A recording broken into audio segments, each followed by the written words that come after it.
নমস্কার, কেমন আছেন সবাই? মিস্টার ফুডি নর্থ ইস্টের একটা নতুন ব্লগে আপনাদের সকলকে স্বাগত জানাই। দেখছেন বাইরে কি সুন্দর বৃষ্টিপাত হচ্ছে। তো আজকে ভাবলাম অনেক কিছু রান্না করব। তো এখানে মাছের মাথা দিয়ে আর ডাল রান্না করব আজকে। তো মাছের মাথাটা আর একটা মাছ ভাজি দিয়ে দিলাম এখানে ভাজা করতে।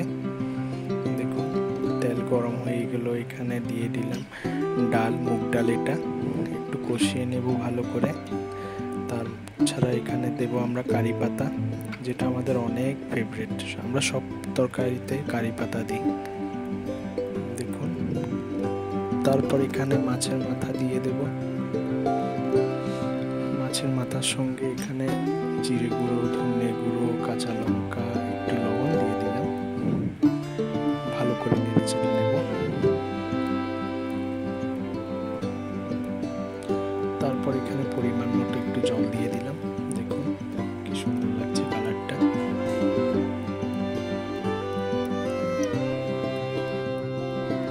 তো এখানে তেলের উপর হালকা সম্বাদ দিয়ে দিলাম, কারি পাতা দিয়ে দিলাম। গরম হয়ে গেল, ডালটা পুরো করে ঢেলে নিলাম। দেখুন কি সুন্দর করে উঠরাচ্ছে, এটা দারুণ কালার লাগছে ডালটা। দেখুন, তো এখানে হচ্ছে মাছের তেল রান্না করব। দেখুন এটা রুই মাছের তেল। কড়াইটা গরম হয়ে গেছে। দেখুন তেলটা অনেকটা গরম হয়ে গেল, দিয়ে দিলাম সব কিছু। দেখুন তেলগুলো কি সুন্দর করে উঠছে। দেখুন ভালো করে নেড়ে চেড়ে নেব। কারি পাতা আমাদের অনেক, দেখুন সব তরকারিতে আমরা কারি পাতা দিই। তো কারি পাতা একটু দিয়ে দিলাম।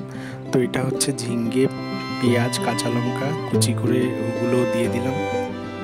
দেখুন একটু নেড়ে টেড়ে নেব ভালো করে। মাছের ডিমগুলো ফুটে ফুটে উঠেছে। দেখুন কি সুন্দর লাগছে দেখতে। তো দেখুন এখানে যাবতীয় সব কিছু, যেটা মশলা, জিরে গুঁড়ো, ধনে গুঁড়ো, লঙ্কা গুঁড়ো, লবণ, এগুলো সব দিয়ে দিলাম। সঙ্গে একটা ছোট্ট টমেটো দিলাম। দেখুন যাতে কালারটা আসে সুন্দর করে। তো রান্না হয়ে গেল। এবার এখানে আমরা শুকরের মাংস রান্না করব। কড়াইটা গরম হয়ে গেল। দেখুন মাংসটা দিয়ে দিলাম। মাংস থেকে কি পরিমাণে তেল বেরোচ্ছে। দেখুন আমরা তেল টোটালি ইউজ করি না এই মাংস রান্না করতে, কারণ দেখুন অটোমেটিক্যালি ওটা থেকে, পেটটা থেকে অনেকটা তেল বের হয়। সঙ্গে আলু, পেঁয়াজ, তারপর হচ্ছে একটা টমেটো দিয়ে দিলাম সব কিছু। দেখুন তারপর এখানে কারি পাতা, আদা রসুনের পেস্টটা দিয়ে দিলাম। দেখুন নেড়ে চেড়ে নিলাম ভালো করে, দেখতে পাচ্ছেন।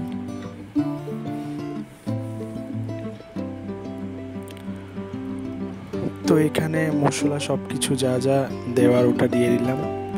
জিরে, ধনে গুঁড়ো, লঙ্কা গুঁড়ো, হলুদ গুঁড়ো, লবণ, এটা মিক্স করে সব কিছু দিয়ে দিলাম। ভালো করে নেড়ে চেড়ে নেব। দেখুন কালারটা দেখুন কি সুন্দর লাগছে দেখতে। তো এইভাবে কন্টিনিউ 10-15 মিনিট মতো নাড়তেই থাকবো। দেখুন দেখুন কি সুন্দর করে কালারটা হয়েছে।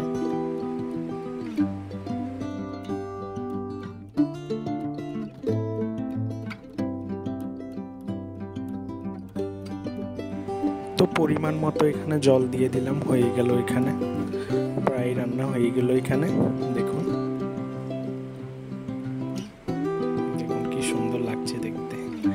অনেকটা হয়ে গেল। আর আমি তো আপনাদের সবাইকে বললাম যে কারি পাতা ছাড়া আমাদের কোনো তরকারি হয় না।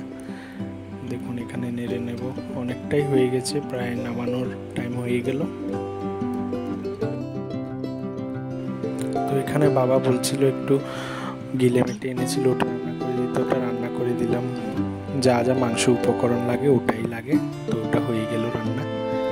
আর দেখুন এখানে আমাদের সব রান্না এক্ষুনি হয়ে যাবে। বাস এটা হয়ে গেল। আর দেখুন আমাদের রেডি এখানে সব রান্না। তো আজকের মেনুতে আছে ডাল, বাবার জন্য একটা মাছ ভাজি, মাছের তেল, গিলে মেটে, আর হচ্ছে শুকরের মাংস। তো সবাই খেয়ে নিল, আমিও খেতে বসে গেলাম। দেখুন এখানে আমি গিলে মেটে নিলাম, একটু মাছের তেল নিলাম, আর সামনে আছে শুকরের মাংস। এক্ষুনি দেখাবো আপনাদের এই শুকরের মাংস। একটা সঙ্গে লেবু নিয়ে নিলাম। তো আজকের ব্লগটা এতটুকুই। আপনারা সবাই ভালো থাকবেন, সুস্থ থাকবেন। ভিডিওটা ভালো লাগলে একটা লাইক করে দেবেন, সাবস্ক্রাইব করে দেবেন, শেয়ার করবেন। ততক্ষণের জন্য টাটা সবাইকে।